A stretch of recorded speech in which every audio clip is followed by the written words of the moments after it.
Good evening to all of you. Today we are going to see principles of management. In that we are going to see Henry Fayol's 14 principles of management. 14 principles of management was brought out by Henry Fayol. He is the father of classical management. So we will see who is Henry Fayol. Henry Fayol na yaran papa.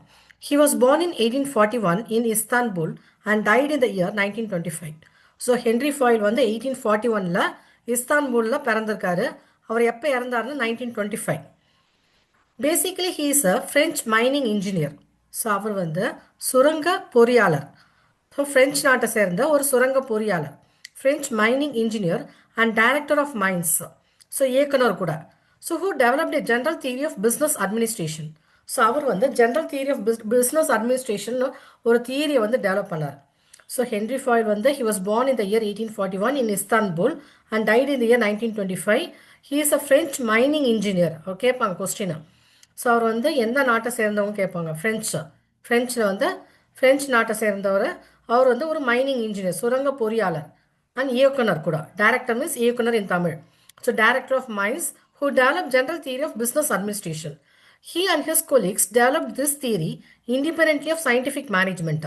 So using scientific management principles, he and his colleagues developed this 14 principles of management. The 14 principles of management is based on the management concept of scientific management. Then he is known as the father of modern management theories. So father of modern management theory யாருன்னு கேட்டாங்கன்னா, it is none other than Henry Fayol. Henry Fayol, the father of modern management theories. So see the next slide. Principles of management. So principles of management are universally applicable rules or recommendations that guide the behavior of decision making of a manager. So principles of management வந்து உலகம் ஃபுல்லாக அதை வந்து accept பண்ண ஒரு rules, ஒரு நிதிகள், ஒரு ஒரு rules and recommendations that will guide the decision making of a manager. ஒரு மேனேஜர் வந்து மேனேஜரோட பிஹேவியர் எப்படி இருக்கணும், அவர் என்னெல்லாம் டெசிஷன் எடுக்கணும் அப்படின்ட்டு இந்த பிரின்சிபல்ஸ் ஆஃப் மேனேஜ்மெண்ட் வந்து ஒரு வழி நடத்தும். ஸோ அதுதான் வந்து principles of management. This principles of management are universally accepted. உலகம் ஃபுல்லாக இதை வந்து அக்செப்ட் பண்ணியிருக்காங்க.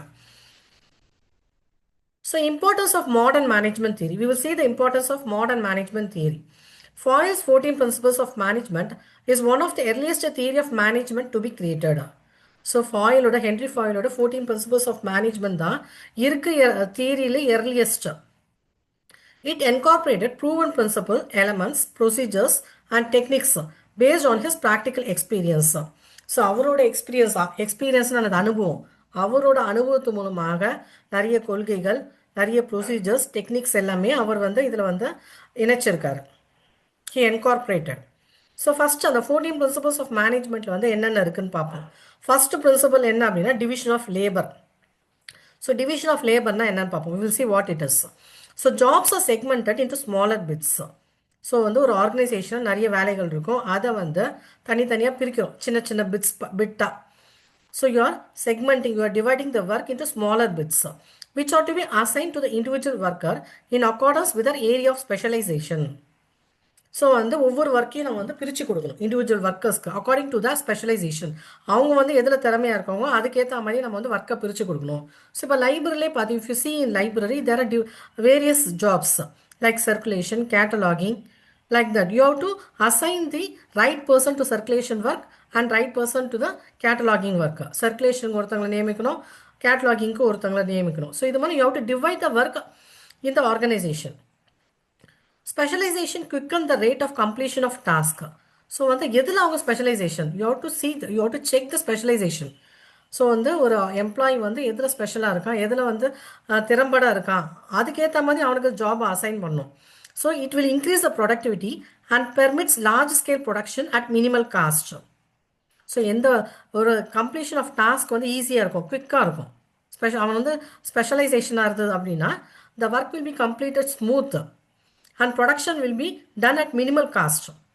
Division of labor and specialization produces more and better work with the same effort. So நம்ம வந்து ஒர்க்கை வந்து டிவைட் பண்ணி கொடுக்கறதுனால அது நிறைய ஒர்க் பண்ண முடியும், பெட்டர் ஒர்க் பண்ண முடியும். We can produce lot. We can produce large scale production at minimal cost. So this is the division of labor. So division of labor enna soludha appadina, so job should be segmented, job should be divided and it should be assigned to the a specific person who are specialized. So இங்கே main point என்ன அப்படின்னு பார்த்தீங்கன்னா division of labour and specialisation. So அது நல்லா மறக்கக்கூடாது. So division of labour and specialisation தான் ரொம்ப இம்பார்ட்டண்ட்டாக. Each worker has a specific task. Second point, authority and responsibility. So authority is a right to give orders and power to exact obedience. Okay. So கீழ்ப்படிதல் obedience தான் அப்படின்னா கீழ்ப்படிதல். So authority வந்து என்ன அப்படின்னா you have to give the orders to your employees and you have the power to exact obedience. Authority is required to control the behavior of organizational members. So authority அப்படின்னா you should know how to control the behavior of the members. Appropriate sanction is needed to discourage the poor performance. So வந்து ஒரு ஆர்கனைசேஷனில் poor performance இருந்தது அப்படின்னா so you have to discourage, அதை வந்து encourage பண்ணக்கூடாது. Rather than encourage good job performance. So if the employee is doing performance better அப்படின்னா you have to encourage the employees. So எங்கே புவர் பெர்ஃபார்மன்ஸ் இருக்குதோ அங்கே வந்து சொல்லி காட்டி you have to correct them. And each member of the organization should be given enough authority to enable him to carry out the assigned job responsibility. So ஒவ்வொரு ஆர்கனைசேஷனிலும் நிறைய employees இருப்பாங்க. You have to give authority, you have to give the power to them so that they will finish the work with their responsibilities. So that is authority and responsibility. So authority is the right to give orders and power to exact obedience. Third one is discipline. So discipline, obedience and respect within an organization are absolutely essential. So கீழ்ப்படிதலும் respect மரியாதை கொடுக்குறதும் ஒரு ஆர்கனைசேஷனில் you have to give respect to each and every one and obedience. You have to obey the orders from the top management to your manager. So you have to obey your manager as well as your higher authorities. Good discipline requires managers to apply sanction whenever violation become apparent. Okay. So வந்து எப்பயாவது violation வந்து வெளிப்படையாக தெரிஞ்சது அப்படின்னா so manager should take responsibility to correct the measures. So disobedience should be discouraged through imposition of penalties. யாராவது கீழ்ப்படியல அப்படின்னா சொல்கிற வேலையை செய்யல அப்படின்னா you have to give penalties. So disobedience should be discouraged, அதை discourage பண்ணணும் through imposition of penalties. Discipline, especially self-discipline, is crucial determinant of effective job performance within an organization. So மெயினாக ஒரு ஆர்கனைசேஷனில் வந்து ஜாப் நல்லா பெர்ஃபார்ம் பண்ணணும் அப்படின்னா அங்கே டிசிப்ளின் தேவை, ப்ளஸ் செல்ஃப் டிசிப்ளின், மெயினாக வந்து செல்ஃப் டிசிப்ளின் தேவை, சுய ஒழுக்கம் for effective job performance within an organization. Third point வந்து டிசிப்ளின். ஃபோர்த் பாயிண்ட் பாருங்கள், unity of command. So unity of கமாண்ட்னா என்னன்னு பார்ப்போம். an employee should receive orders from only one superior. ஒரே ஒரு பாஸ் மட்டும் தான் இருக்கணும். This is one way to minimize confusion, conflict and indiscipline within an organization. So இது எதனால் ஒரே ஒரு பாஸாக இருக்கணும் ஏன் சொல்கிறாங்க, ஒரே ஒரு சுப்பீரியர் ஏன் இருக்கணும் அப்படின்னா பல பேர் வந்து இன்ஸ்ட்ரக்ஷன் கொடுத்தாங்க, ஆர்டர்ஸ் கொடுத்தாங்கன்னா என்ன ஆகும், அங்கே வந்து கன்ஃபியூஷன் ஆகும், சண்டை வரும், கான்ஃப்ளிக்ட் வரும், இன்டிசிப்ளின் இருக்கும். வரவும் போகிறவங்களாம் வந்து ஆர்டர்ஸ் கொடுத்தா என்ன ஆகும். So there will be confusion, conflict, indiscipline within an organisation. So an employee should receive orders from only one superior. கேட்பாங்க question. An employee should receive orders from only one superior. Options are unity of command and unity of direction. So unity of command. அடுத்து unity of direction. Organizational activities must have one central authority and one plan of action. So organizational ஆக்டிவிட்டிக்கு வந்து ஒரு ஆஃபீஸில் வந்து நிறைய activities இருக்கும், நிறைய work இருக்கும். அதில் வந்து ஒரு மத்திய பவர், ஒரு அத்தாரிட்டி, சென்ட்ரல் அத்தாரிட்டி இருக்கணும். And one plan of action, ஒரே ஒரு பிளான் தான் இருக்கணும்.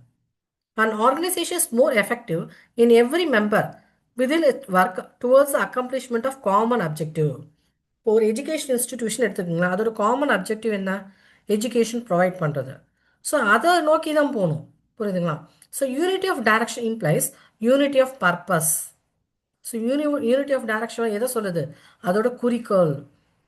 So it implies unity of purpose. அதோட கோலை அச்சீவ் பண்ணுறதுக்கு அதோட காமன் அப்ஜெக்டிவ் என்னன்னு பார்த்து அதை நோக்கி போகணும், அதுதான் unity of direction. So it should have only one central authority and one plan of action. அது என்ன அப்படின்னா யூனிட்டி ஆஃப் டைரக்ஷன். அடுத்து சிக்ஸ்த்து பாருங்க, subordination of individual interest to general interest. The interest of one employee or group of employees are subordinate to the interest and goals of organization. So interest ஒரு employer interest இல்லாட்டி group of employees. It all should gear towards the goal of organization. So எல்லாருமே வந்து அந்த goal of organisation நோக்கி நம்ம செல்லணும், அதை fulfil பண்ணணும். அதுதான் அடுத்த ரெமுனரேஷன்.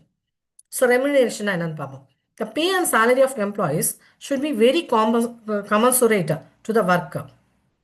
பொருத்தமானதாக இருக்கணும். அந்த என்ன ஒர்க் செய்கிறாங்களோ அதுக்கு பொருத்தமானதாக இருக்கணும். Pay and salary. And they do in an organization to create a good measure of satisfaction. So the pay and salary of employees should be very commensurate to the work they do in an organization to create a good measure of satisfaction. So பேயும் சேலரியும் வந்து அவங்க செய்கிற வேலைக்கு அதுக்கு தகுந்த மாதிரி இருக்கணும் அப்படின்றாங்க. அடுத்து centralisation. Centralisation means concentration of authority at the top of administrative system. Centralisation அப்படின்னா என்னென்னா எல்லா பவர்ஸுமே ஒரு மேலே இருக்க அத்தாரிட்டி கிட்ட கொடுத்துருவாங்க. டாப் லெவல் மேனேஜ்மெண்ட்டில் ஒருத்தர் ஃபிக்ஸ் பண்ணி எல்லா பவர்ஸுமே அவங்ககிட்ட கொடுத்துருவாங்க. அதான் இங்கே சொல்கிறாங்க. Centralization means concentration of authority at the top of administrative system. So decentralization அப்படின்னா you will give some powers authority to the subordinates, dispersal of authority among the lower level of administrative system. So centralisation அப்படின்னா என்னென்னா so எல்லா பவர்ஸுமே top லெவலில் இருக்கும். Top லெவலில் ஒரு பெரிய பவர்ஃபுல்லான பர்சனை அப்பாயிண்ட் பண்ணி அவங்களுக்கு பவரை கொடுத்துருவாங்க. டீசென்ட்ரலைசேஷன் அப்படின்னா you will disburse the authority to the subordinates. It means dispersal of authority among the lower level subordinates of the administrative system. Or the scalar chain. Scalar chain refers to the number of level in the hierarchy from the ultimate authority to the lowest level in the organization. So scalar chain na enna, it is a number of level. எத்தனை level? 1 2 3 அந்த மாதிரி. Top level to bottom level. So top level சொல்லுவாங்க, இல்லை lowest level, இல்லாட்டி வந்து highest level to lowest லெவல்வாங்க. புரியுங்களா? Top லெவல்லேருந்து கீழ் நோக்கி கீழே வரைக்கும். ஸோ டாப்பில் பார்த்தீங்கன்னா இங்கே பாருங்களேன், இங்கே வந்து லைப்ரரின்னு வச்சுக்கோங்க. லைப்ரரியன், அவங்களுக்கு deputy librarian, assistant librarian, library assistant. So deputy லைப்ரரின் கீழே வந்து 2 3 பேர் போட்டிருக்காங்க. அதுக்கு அடுத்து அசிஸ்டன்ட் லைப்ரரி கீழே 2 பேர். அதுக்கப்புறம் லைப்ரரி அசிஸ்டன்ட் அவங்களுக்கு 3 பேர் இன்சார்ஜ். இதே மாதிரி தான். இப்போ டைரக்டர், அப்புறம் assistant director, deputy director, assistant director, அப்புறம் assistant engineer. So top level to bottom level அந்த மாதிரி வரும். Scalar chain is a hierarchy of ultimate authority to the lowest level of organization. Okay. So அதுதான் top level to bottom level. அடுத்து order. There should be systematic order of function. So ஒரு ஆஃபீஸில் ஒரு ஆர்கனைசேஷனில் அந்த office வந்து நடத்தணும்னா என்ன இருக்கணும்? Systematic order இருக்கணும். அந்த வழி வந்து அந்த ஃபங்க்ஷன்ஸ் வந்து it should be systematic order of function for every material and personal in an organization. So there should be a plan of systematic plan. இந்த மெத்தடில் தான் வழி நடத்தணும்.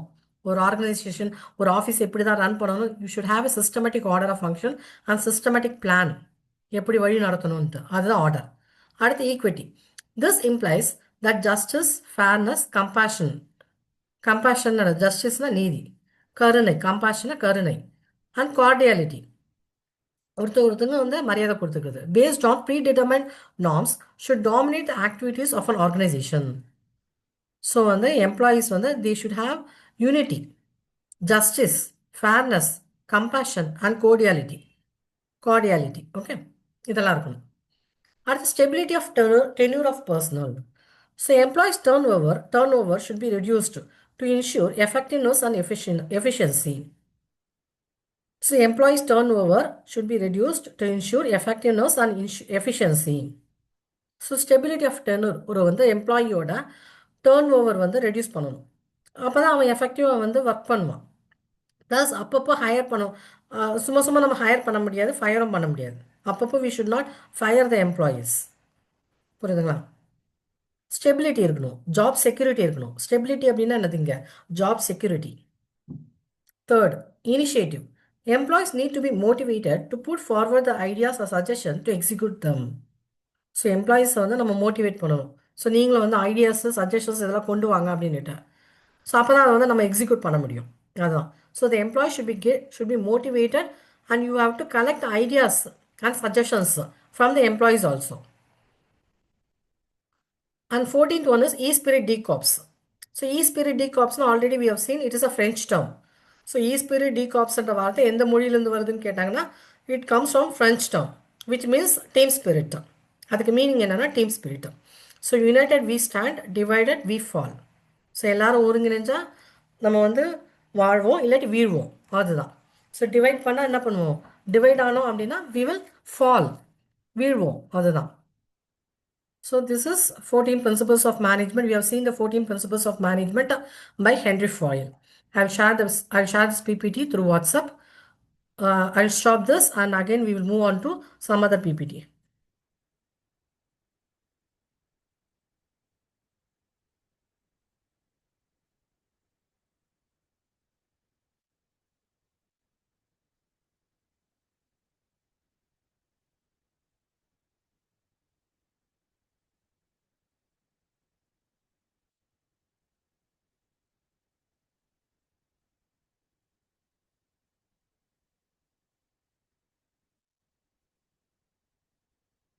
So in this PPT, we are going to see manager rules according to Mintzberg.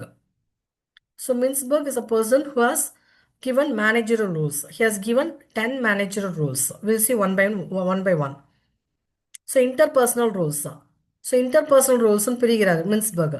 அது என்ன அப்படின்னா figurehead, leader, liaison. So figurehead அப்படின்னா என்னன்னா it comes in symbolic leader. So ஒரு powerful head. Figurehead means in an organization there will be a powerful person, powerful head. Okay. So அதை தான் என்ன சொல்லுவாங்க, symbolic லீடர்னுவாங்க. ஃபிகர் ஹெட்டை வந்து symbolic leader of the organization undertaking duties of social and legal nature. So ஒரு ஆர்கனைசேஷனில் வந்து சோஷியல் அண்ட் லீகல் நேச்சர் இந்த ஜாப்ஸ் எல்லாம் வந்து அண்டர்டேக் பண்ணுறது யார் அப்படின்னா figurehead. So examples of management action to perform the rule. So figurehead வந்து என்னெல்லாம் வேலை பார்ப்பாரு, opening a new factory or officers, hosting reception, giving important presentation. So இந்த ஒர்க்கெல்லாம் யார் பார்ப்பா அப்படின்னா figurehead or symbolic leader in an organisation. So அவர் ஃபிகர் ஹெட் என்ன பண்ணுவார் அப்படின்னா opening new factories and officers, hosting receptions, giving important presentations. அடுத்து லீடர். ஸோ லீடர் என்ன பண்ணுவார், லீடர்னா என்னன்னு பார்ப்போம். So the leader will motivate the subordinates.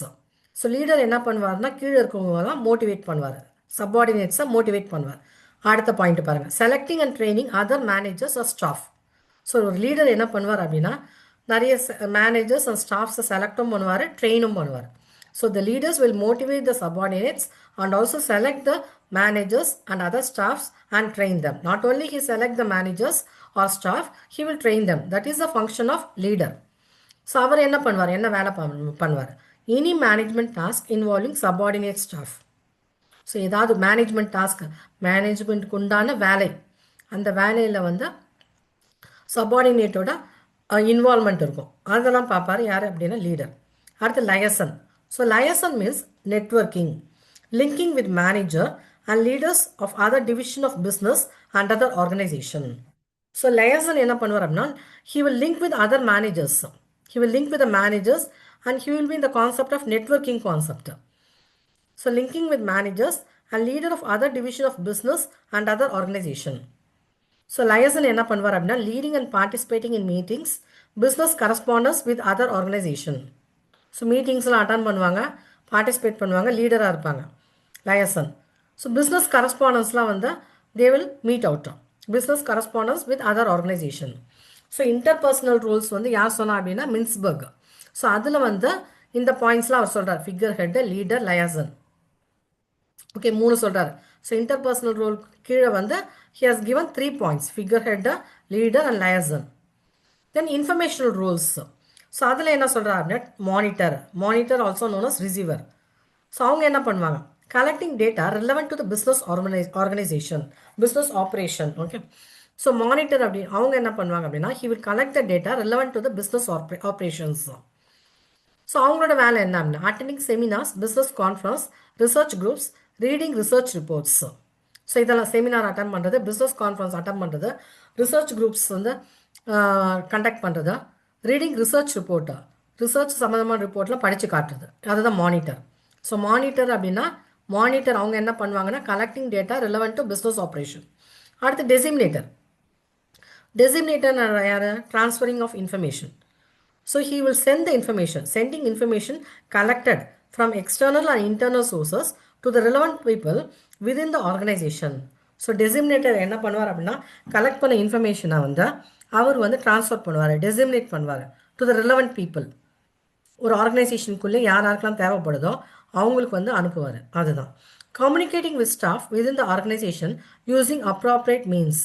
So disseminator என்ன பண்ணுவார், எதுக்காக ட்ரான்ஸ்ஃபர் பண்ணுறாரு information? So as to communicate. So he will communicate with the staff within the organization. அடுத்து ஸ்போக்ஸ் பர்சன். அவங்க என்ன பண்ணுவாங்கன்னா communicating information about organization. So spokesperson என்ன பண்ணுவாங்க, இவங்களுக்கு பதில் என்ன பண்ணுவாங்க, ஒரு ஆர்கனைசேஷனுக்கு பதில் இவங்க தனியாக போய் பேசுவாங்க, அவங்களுக்கு பதில் இவங்க போய் பேசுவாங்க, எக்ஸ்டர்னலாக பேசுவாங்க. அதுதான் so communicating information about organisation, it's current position and achievement to external groups and people. So ஒரு ஒரு காலேஜே இருக்குன்னு வச்சுக்கோங்களேன், இந்த ஸ்போக்ஸ் பர்சன் வந்து அவங்கள பற்றி இந்த காலேஜோட டெவலப்மெண்ட் என்ன, கரண்ட் பொசிஷனில் எத்தனை ஸ்டூடெண்ட்ஸ் சேர்ந்துருக்காங்க, என்ன அச்சீவ்மெண்ட் பண்ணியிருக்காங்க அப்படின்னு நிறைய பேர் வெளியே போய் சொல்லுவாங்க to external groups and people. Presenting report to the group of stakeholders, example in the annual general body meeting, and communicating with the press and TV media. So report வந்து submit பண்ணுறது, and he will present the report to the press and TV also. அதுதான் so வந்து information ரோலில் வந்து என்னெல்லாம் வருது அப்படின்னா monitor, டெசிமினேட்டர், spokes person. அடுத்து டெசிஷனல் ரோல்ஸ். ஸோ அதில் பார்த்தீங்கன்னா resource allocator, negotiator. Deciding on the spending of organization financial resources and the allocation of its physical and human resources. So resource allocator அப்படின்னா டிசைட் பண்ணணும் எவ்வளோ வந்து பணம் தேவைப்படுது, ஃபிசிக்கல் ரிசோர்ஸ் எவ்வளோ தேவைப்படுது, ஹியூமன் ரிசோர்ஸ் எவ்வளோ தேவைப்படுது, இதெல்லாம் பற்றி டிசைட் பண்ணணும். எக்ஸாம்பிள்ஸ் பார்த்தீங்கன்னா என்ன ஒர்க் அப்படின்னா drawing up and approving estimate and budget.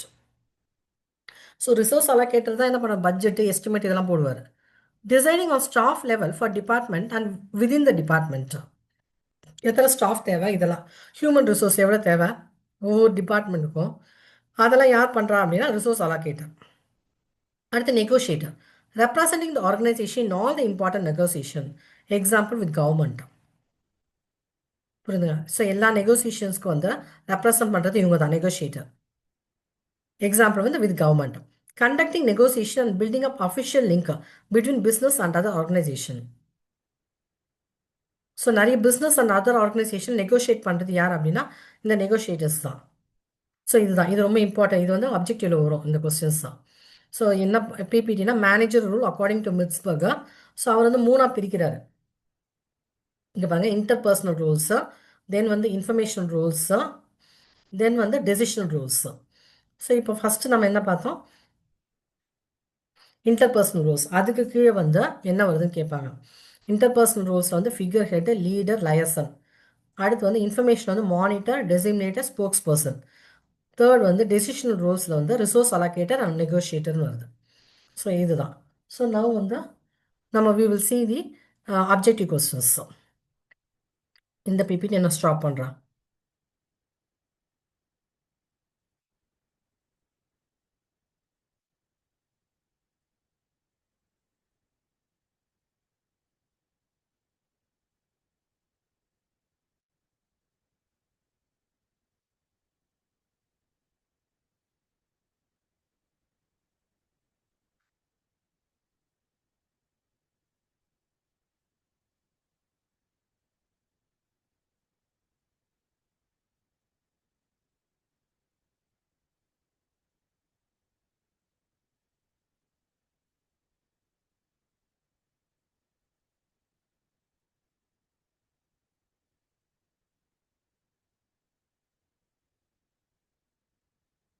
Otherwise, tomorrow we will meet. Okay, time is over. Tomorrow I'll conduct. Okay, with this I'll stop. இங்கே கொஞ்சம் ஸ்ட்ரகிளாக இருக்குது. Tomorrow we'll meet.